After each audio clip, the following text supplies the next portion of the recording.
Good day, everyone, and this is Alvin again from the Philippines. And yesterday, the Miss Universe Vietnam organization have already released their many episodes. They will be conducting different episodes, re-releasing them on YouTube about the journey of Hoang Thuy for Miss Universe 2019, which is why today I am going to review the episode 1 of Hoang Thuy's journey to Miss Universe 2019. It's the ring. Hallelujah, keep praising me. Tell me now, who's the boss? I got this thing on lock. Everybody can't get enough. Slap that bass and funk me up. Just watch me. Just watch me now. Just watch me. Just watch me. Just watch me now. I'ma show you how I do. Just watch me now. Just watch me. Now, first of all, after the success of Hoang in Miss Universe 2018, I am truly happy that Vietnam is doing all their best in making sure that Vietnam will continue its placement in the pageant. In my latest leaderboard for Miss Universe 2019, Vietnam is currently my number 1. And if you have not seen my leaderboard, I will be posting the link on the description below, so be sure to check that out. I am really glad at how they started it by showing her entire journey, from her modeling career to her career as a beauty queen and all her experiences as well. This is actually one way of motivating her at how far she have come so far, and I truly enjoyed watching it. And of course, the highlight of it all, her amazing performances during the Miss Universe Vietnam 2018 pageant. She was actually the first runner-up to Hoang, and I am so glad that the organization didn't waste her and decided to send her to Miss Universe 2019, which is this year. She gave one of the superb national performances in my opinion, and I am glad at how she delivered strong performances in both swimsuit and evening gown. And this clip just excites me the most. I am the only little girl standing on the boat. I cannot do anything by myself. We have to do it together. Her English speaking skills has completely improved. Again, let me just say that English is not really a requirement in Miss Universe. You may not be fluent in English but still win Miss Universe. However, I see it as an advantage if you can speak English, and a sense of assurance as well. Simply because we have witnessed in the past that translators might affect, especially some of them messed up the final answer. Well, it was viral last year after the Miss Universe 2019 pageant that the translator in Miss Universe didn't give the exact translation of Hoang's answer during the top 5 Q&A round. So with Hoang Thuy this year, if she can be fluent enough and independent enough to use the English language, I think it would be a better choice to be by herself. But honestly, I would love to see her use an interpreter just to translate the question for her so that there will be no misunderstanding.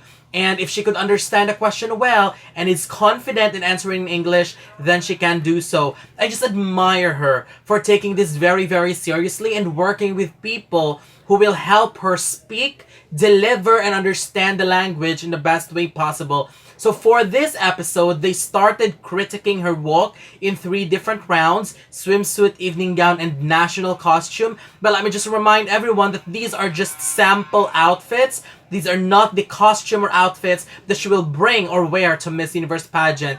Well, the 3 coaches of this episode were Anjo Santos, he is a Filipino runway coach. Hoang Vo, she represented Vietnam in Miss Universe 2009. And Cindy Nguyen, which is a fashion stylist. So let's start with her swimsuit presentation. I love her long legs because it made her look very tall.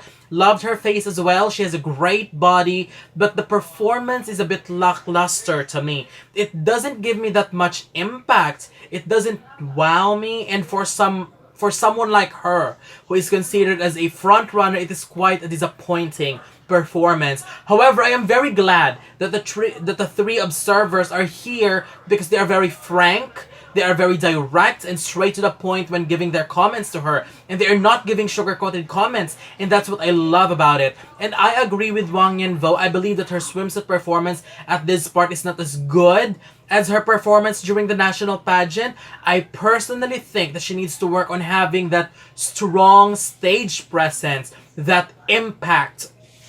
Right from the moment she comes out from the backstage, she needs to give the viewers and the judges that aura that she is the front runner and she is a winner. I am glad because after the observers gave their comments to her, her performance and aura has improved by a mile. I am happy that she is a fast learner. Now let's go to the evening gown. Well, she wore two evening gown, so let's start with the first one. For the first evening gown, I am not really crazy about the gown choice, but I think it's good. The way she carried it for the first time. For the first time is same as the swimsuit. No impact, no appeal, and just simply forgettable. The second one after the critique is always much better. But with that performance, I think she still has something to work on. And I truly adore Wang Yanvo in giving comments. Yes, she did not make it in Miss Universe 2009, but she has completely improved. She actually showcased and gave a sample walk during the swimsuit performance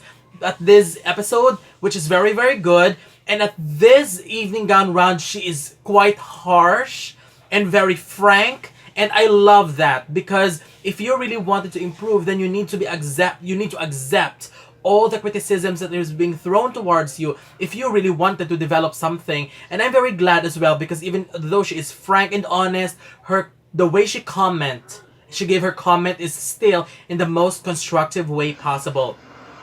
Now for the second evening gown, I don't like this gown at all. I don't like the color, it's very dull. I don't like the dress, especially on the top part, because there are times where it seems like the top part has some extra spaces and not tight enough to her body. However, the good thing about that is that she can prove that it's not really about the dress, but it's how you wear it, which I do not believe, because in pageants, the way you dress still matters, because even though you are a great performer, but if you are wearing a lousy choice of dress, it could still cost you the crown, and we have seen that many, many times. Her walk during the second try is much better, and her facial expression with fierceness, followed by the sweet smile, is great. But then again, a huge no for that dress. But I know they will be giving her an outstanding dress because, well, Hehenya last year got two amazing dress. The yellow that she wore during the preliminary was outstanding. I love that gown very much, and her finale gown also good. Finally, for the costume, this time I agree with Anjo Santos about the face, because what I notice about her when she's walking in costume is that she seems to focus on her walk and the costume that she seems to forget how her facial expression and how her face should appear to the viewers. I think she also needs to have the presence of mind in wearing whatever costume she will bring to the Miss Universe, so that she will not forget that she must be great in walk, in the execution, and the face will also deliver very, very strongly. Overall, I really want Wang Thuy to make sure that she will give a strong impact and most importantly, be memorable. I am confident that she can work on it, and then she can work on everything that she will be working on. She is a model, she is a fast learner, and that's what I truly observe about her in this episode. And with the right people helping her and training her for this pageant, I think she will come to the competition very, very strongly. I am happy for this after watching the episode, because it's one way of us followers of the pageant to see how these ladies are preparing for the pageant, and I truly enjoyed watching it. I'm really excited to see episode 2 and the next episodes to come, and of course I'll be making my reaction as well to the future episodes. But for now, this is my reaction to episode 1, so thank you very much and have a wonderful day from the Philippines.